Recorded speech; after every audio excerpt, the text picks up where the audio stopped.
Irrigation సంబంధించి సుమారు కోరిన కోరిక మీదకు వాళ్ళకి సీఎం గారు ఇచ్చిన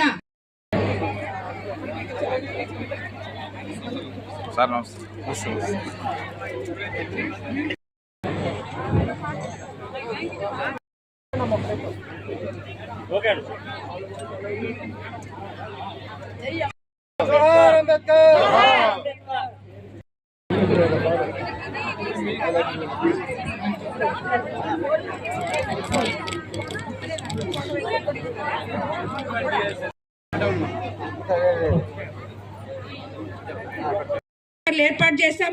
28 దెబ్బతిన్న విద్యుత్ స్తంభాలు మార్పిడి చేశాం. 2 కిలోమీటర్ల కండక్టర్లు మార్పిడి చేశాం. ఆర్డీఎస్ఎస్ ద్వారా 20 కొత్త విద్యుత్ స్తంభాలు ఇచ్చాం. 1.5 కిలోమీటర్ల కండక్టర్లు లైన్ కన్వర్షన్లు పనులు చేశాం. ఇది 16,92,000తో కంప్లీట్ చేశాం. అలాగే ఆర్డబ్ల్యూఎస్ జల్ జీవన్ మిషన్ కింద విశాఖ హరిజనవాడలో ప్రతి ఇంటికి తాగునీటి కుళాయి కనెక్షన్ ఇవ్వడం జరిగింది. 38,50,000తో వెటర్నరీ హాస్పిటల్ వద్ద కూడా కమ్యూనిటీ శానిటరీ కాంప్లెక్స్ కూడా నిర్మాణం చేసుకోవడం జరిగింది. అలాగే పోతురాజస్వామి ఆలయం, భావన ఋషి ఆలయ నిర్మాణాలు శ్రీవాణి ట్రస్ట్ ద్వారా టీటీడీ ద్వారా 47 లక్షల రూపాయలు శాంక్షన్ చేసి అది కూడా కంప్లీట్ చేయడం జరిగింది. అలాగే ఎంపీ కోటాలో 10 లక్షలు ఎల్ఓసి మరియు 12,61,000 పేద కుటుంబాలకి చెక్కులు కూడా ఇవ్వడం జరిగింది సిఎంఆర్ఎఫ్ ద్వారా. మొత్తం 25 నెలల్లో జరిగిన మొత్తం అభివృద్ధి సంక్షేమ పనులు 1,37,00,000 నర్సాపుర గ్రామానికి చేయడం జరిగింది.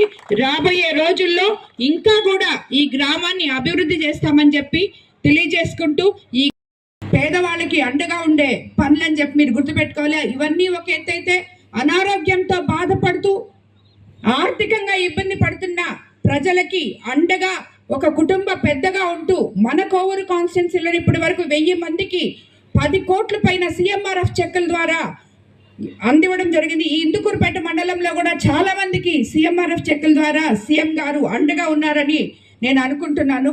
అలాగే ఈరోజు అన్నిటికన్నా ముఖ్యంగా మన అంగన్వాడీ టీచర్స్ ఆయాలు వీళ్ళు పడుతున్న ఇబ్బంది చూసి వాళ్ళకు కూడా ముఖ్యమంత్రి చంద్రబాబు నాయుడు గారు తల్లికి వందనం వచ్చే విధంగా పనిచేశారు. అదేవిధంగా ఈరోజు వాళ్ళకి ఇంజెక్షన్ స్టౌల్ కూడా ఏమ్మా రాలేదా మీకు అందరికీ తెలుసు. సో మీరు దానికంతా మీరు యాక్సెప్ట్ చేయాలి. ఎందుకంటే ఇప్పటి వరకు ఏ ప్రభుత్వము తల్లికి వందనం మీకు ఇవ్వలేదు, మీరు ఉద్యోగాలు చేస్తున్నారని చెప్పి. కానీ ఈరోజు మన పిల్లలకి సేవ చేసే అంగన్వాడీలు, మన మహిళలకి సేవ చేసే వీళ్ళు చాలా ముఖ్యమనే ఉద్దేశంతో, ఒకే ఒక ఉద్దేశంతో మన ముఖ్యమంత్రి చంద్రబాబు నాయుడు గారు మీకందరికీ కూడా తల్లికి వందనం వచ్చే విధంగా ఇచ్చేశారు. అలాగే మీకు సిలిండర్స్ ఇబ్బందిగా ఉందని చెప్పి ఇంజెక్షన్ స్టవ్ కూడా ప్రతి ఒక్కరికి అందించడం జరిగింది. అలాగే పాత్రలు కూడా అందిస్తున్నారు. కాబట్టి మేము చేయాల్సినవి మేము చేస్తున్నాం.